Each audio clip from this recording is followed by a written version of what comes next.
শিক্ষার মান উন্নয়নে সবাইকে একসাথে কাজ করার ও শিশুদের মেধা বিকাশে যে কোনো একটি ভাষা ও গণিত শিক্ষার বিষয়ে তাগিদ দিয়েছেন প্রাথমিক ও গণশিক্ষা প্রতিমন্ত্রী রোমানা আলী। শনিবার দুপুরে জাতীয় পর্যায়ে শ্রেষ্ঠ বিশ্ববিদ্যালয় ঠাকুরগাঁওয়ের হরিপুর চরভিটা সরকারি প্রাথমিক বিদ্যালয় মাঠে জেলা শিক্ষা অফিস আয়োজনে শিশু বান্ধব শিক্ষা স্মার্ট বাংলাদেশ দীক্ষা এই প্রতিপাদ্যে প্রাথমিক শিক্ষার মান উন্নয়নে ও মানসম্মত শিক্ষায় মায়েদের সক্রিয় অংশগ্রহণ নিশ্চিত করতে সামাজিক উদ্বুদ্ধকরণ ও মতবিনিময় সভায় এইসব কথা বলেন তিনি।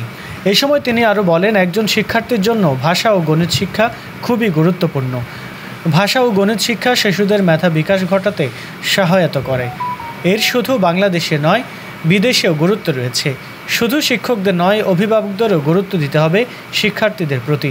বিশেষ করে মায়েদের আরও যত্নবান হতে হবে শিশু শিক্ষার্থীদের প্রতি। এছাড়াও শিক্ষার্থীদের মা অভিভাবকদের উদ্দেশ্যে প্রতিমন্ত্রী রোমানা আলী বলেন, শিশুদের মেধা বিকাশে পুষ্টির চাহিদা পূরণেও গুরুত্ব দিতে হবে। তাই তাদের পুষ্টি সমৃদ্ধ খাবার খাওয়াতে হবে। শিশুদের পুষ্টির চাহিদা পূরণে সরকার বিদ্যালয়গুলোতে বিনামূল্যে খাবার বিতরণের উদ্যোগ নিয়েছে। এই বিষয়ে আলোচনা করে ব্যবস্থা গ্রহণের কথা বলেন তিনি।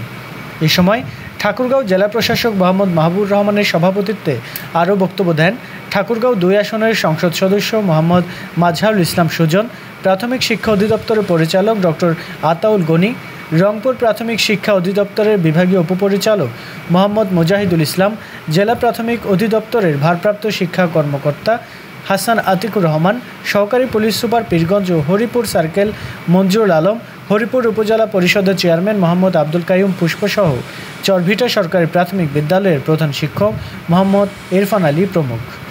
এছাড়াও এই সময় বিদ্যালয়টির অন্যান্য শিক্ষক শিক্ষিকা ও শিক্ষার্থী সহ অভিভাবকরা উপস্থিত ছিলেন। পরে রংপুর বিভাগের শিক্ষা কর্মকর্তাদের জন্য আয়োজিত বই পড়ার প্রতিযোগিতায় ২১ জন বিজয়ী শিক্ষা কর্মকর্তার মাঝে পুরস্কার বিতরণ শেষে চরভিটা সরকারি প্রাথমিক বিদ্যালয়ের নবনির্মিত দ্বিতল ভবনের উদ্বোধন করেন প্রতিমন্ত্রী রোমানা আলী। একটা বাচ্চাকে আপনারা দুটা জিনিস অন্তত শিখাবেন। একটা হচ্ছে ভাষা, তাকে যে কোনো একটা ভাষায় ভালো করে পড়ার পারদর্শী করতে হবে। আর দ্বিতীয়টি হচ্ছে গণিত। কারণ এই দুটো একটা বাচ্চার ব্রেনটাকে ডেভেলপ করতে সবচেয়ে গুরুত্বপূর্ণ কাজ করে হচ্ছে গণিত। এবং দেশে বিদেশে সব জায়গায় কিন্তু এই স্টেম নিয়ে কাজ করছে, আমাদের সরকার কিন্তু কাজ করছে। স্টেমটা কি? আসলে সায়েন্স, টেকনোলজি, ম্যাথ, এই জিনিসগুলো নিয়ে কাজ করা, ইঞ্জিনিয়ারিং। তো এগুলো সব কিছুর সাথে জড়িত আমাদের গণিত। গণিতে যখন একটা বাচ্চা খুব ভালো কাজ করবে, ভালো ব্রেন ডেভেলপ করবে, তখন শুধু সে তার মেধা নিয়ে এগিয়ে যেতে পারবে। তো আমি আপনাদের কাছে এইটুকুই বলবো, একটা স্মার্ট বাংলাদেশ করতে আমাদের আসলে এই জায়গাগুলোতে কাজ করতে হবে। আপনারা আমরা সবাই মিলে যখন কাজ করবো, তখন একটা স্মার্ট বাংলাদেশের স্মার্ট বাচ্চা তৈরি হবে। তো আমি শিক্ষকদেরকে ধন্যবাদ জানাই যে এখানে আপনারা উপস্থিত হয়েছেন, আপনাদের দাবিগুলো বলেছেন, আমরা সামনের দিকে কাজ।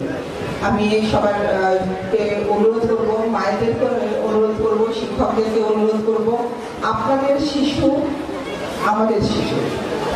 আমরা এই শিশুদেরকে, এই যে আমরা সবাই মিলে যে কাজ করার কথা বলছি, সেটা আসলে সেটা হচ্ছে এই শিশুটাকে আমাদের তাদের ক্রমবিকাশের জন্য একটা পথ তৈরি করে দেওয়া, একটা সুন্দর পৃথিবী দেওয়া, যাতে তারা একটা সুন্দর পৃথিবীতে সুন্দর নাগরিক হতে পারে। যেমনি আজকে এই চরভিটা সরকারি প্রাথমিক বিদ্যালয় থেকে সবাই সারা বাংলাদেশের মানুষ চিনতে পেরেছে, তারা সবাই যখন জানতে পেরেছে, কারণ এই স্কুলটি একটি আদর্শ বিদ্যালয়ে পরিণত হয়েছে, ঠিক তেমনি সামনের দিকে কিন্তু একইভাবে আমরা চাই যে আমাদের প্রত্যেকটা বিদ্যালয় ঠিক একইভাবে প্রতিষ্ঠানিত পরিণত হবে। আর সেই জন্য যা কিছু করণীয় আমরা করবো। এখানে কিছু চাওয়া পাওয়ার বিষয় আছে। এটা আমাদের যে সামনের কারিকুলাম আছে, সেই সামনের কারিকুলামে কিন্তু বলা আছে যে ৮ম শ্রেণী পর্যন্ত প্রাথমিক বিদ্যালয় হবে। তো আমাদের যে চাওয়াটা আছে সেটা নিশ্চয়ই পূরণ করতে খুব একটা কষ্ট হবে না। কোনো শিশু যাতে ঝরে না পড়ে, সেই ব্যবস্থাটা আমাদের সবাইকে মিলেই করতে হবে।